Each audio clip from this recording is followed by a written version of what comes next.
Well everyone, it's time for us to go and take a look at the Samsung Galaxy Tab S9 and compare it against the iPad Air 5 and see which specific tablet you should go ahead and pick up. Now, I will tell you between both, it really isn't a correct answer or direct competitor. I mean, these two are very different, but they're also very, very similar in a lot of different ways. So if you want to go and pick either one of these up, links will be down in the description. You can get them from there. You can help support the channel at the same time. Now, if you're coming into this comparison and you're truly coming from a clean slate, you don't own Android or iPadOS type of device or tablet, well then you're probably going to get more out of this. If you're already coming from an iPadOS tablet or an Android tablet, you really aren't even switching hardware, you're switching software experiences. And that can be a really big difference. There are lots of things I like about Android over iPadOS and vice versa. So it really depends on which one you prefer. In my opinion, I think both of them do things great, but there's clearly, I think, some advantages going on the Android route than the iPadOS route. And also there's some advantages on the iPadOS route as well. Now with that big caveat out of the way, on the outside of the iPad Air 5, we have that 10.9-inch Liquid Retina IPS LCD panel. And it's a very good looking display. I felt like this display was very good when they made it back in 2022, and I thought it was very, very good when they made it back in 2018 on that standard iPad Pro. Since then, they've been kind of like recycling the body. You know, the iPad Air 4 came out in 2020, and this one is basically the same type of body as that one. So I think at some point they're going to make some changes, but this one still looks very good. Like I said, there's not a lot to complain about here. I think it still looks very beautiful. On the Samsung Galaxy Tab S9, we're getting an 11-inch dynamic AMOLED display. So it's like a little bit bigger than the iPad Air 5. So I think that's kind of a cool thing, but it's only slightly bigger. They're both kind of roughly around the same size. I wouldn't go from one to the other because of the size difference. They have flat sides on them too, which is really cool. And I will definitely say there's a lot of advantages between both. And I mean, maybe the iPad Air 5 feels a little bit more premium, but the Galaxy Tab S9 is still a very, very premium tablet with a way better display. Dynamic AMOLED and it's 120 Hz.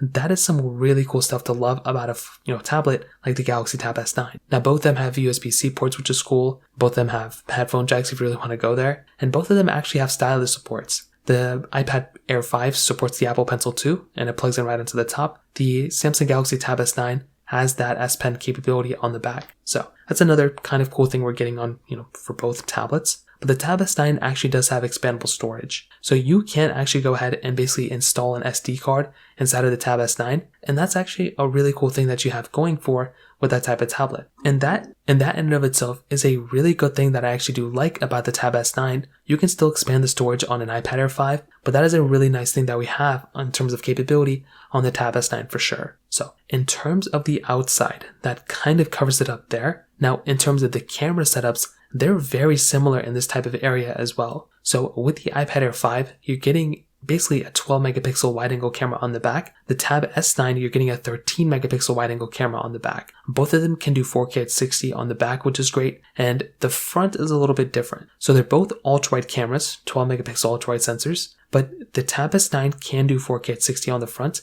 The iPad Air 5 can only do 1080p at 60 frames on the front, which is still very good, don't get me wrong, but that is actually a pretty decent difference. If you're wanting the camera that can do 4K at 60 on the front and the back, the Tab S9 is really your only option here in terms of these two tablets. Now, if you want to go for the iPad Pro, then clearly that one is going to have that type of capability, but between these two, that's basically where we're stuck at. So just keep that in mind in the back of your head as well. Again, not the biggest deal in the world, not the end of the world or anything, but that is one thing that I noticed there too. So from that perspective alone, that kind of covers it up from the camera side. I think both of them have lots of cool features. I don't even really think anybody's going to be using these iPad cameras or tablet cameras because the phone camera that you have in your pocket is probably better than the camera that we're getting on these devices. So kind of keep that in mind in the back of your head as well, but that kind of covers it up here as well. Now, in terms of the software longevity between these two tablets, this is also another kind of interesting thing. The difference between these two tablets is that you're basically getting different software experiences, as we mentioned before. So with the iPad Air, you're getting iPadOS. With the Galaxy Tab S9, you're getting, Android, you're getting One UI. So which one is better? Well, better is a strong word. Which one is going to last longer? Typically, if we take a look at an iPad with the current chipset and a Galaxy Tab with the current chipset, the iPad will usually last longer than the Galaxy Tab of that year. So it's just what happens until Samsung changes it. That's basically where we're at, and we have no other way to kind of change that as of this point. Now, I also do think that when it comes down to these two things, when you are getting something like an iPad Air, you're getting a tablet that, it may not have as much power as a Tab S9, but you are definitely going to be getting a tablet that's going to last longer probably than the Tab S9. So whether you look at the Tab S9, S9 Plus, or S9 Ultra, the iPad Air 5, with its chipset inside, could potentially last longer than a device like the, Galaxy Tab S9. So it's just one of those other things you're going to have to kind of think about. Is it worth going to something like a Tab S9 for a little bit shorter lifespan? But that may not always be the case. Samsung could increase the longevity. And also, it's not like the chipset inside of the iPad Air came out this year. It came out a couple years ago. So because of that, you could actually get something like the Tab S9 and probably even get similar experience between these two. Who knows? But as of right now, that's kind of what I'm estimating. And I guess we're going to see what happens in the future. Now, in terms of the speed, this is also another pretty big difference. The Galaxy Tab S9 has that Qualcomm Snapdragon 8 Gen 2 chipset inside. With 8 gigs of RAM on the base model, it does go up to 12, but the iPad Air 5 does have that M1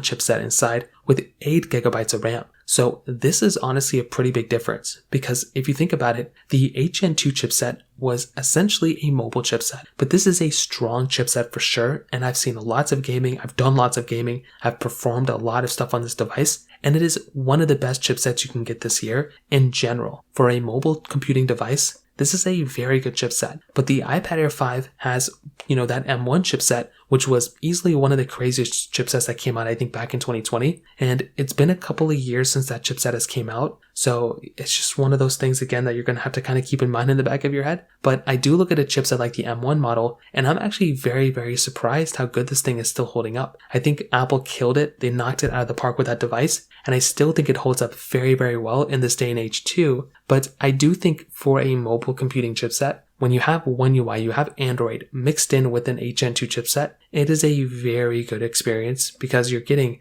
basically the ability to install whatever apps and whatever emulators, whatever games you want to on this tablet, as well as being able to have it at a very strong chipset with a device that's going to last for an exceptional long amount of time. So take that information as you will, but that's kind of how I see both of them. You're also kind of getting, I guess, big size batteries for tablets on both of these. Not really too sure which one's going to last longer here. I guess we're going to have to wait and see what happens in the future. But in terms of battery life, I've had pretty good battery life for my iPad Air 5, and I've had a really good battery life for my M1 chipset devices too. With the 8 Gen 2 chipset, I think it's an improvement from the previous model, but that doesn't necessarily mean it's still like the best battery life out there. I'm going to have to do some testing on my Tab S9, but I think overall, to kind of sum up this comparison, I think both these tablets are great. I think Samsung, did a great job with the Tab S9, and I think Apple did a great job with the iPad Air 5. We're going to have to kind of see what happens in the future between these two, but I think as of right now, you can't really go wrong with either one.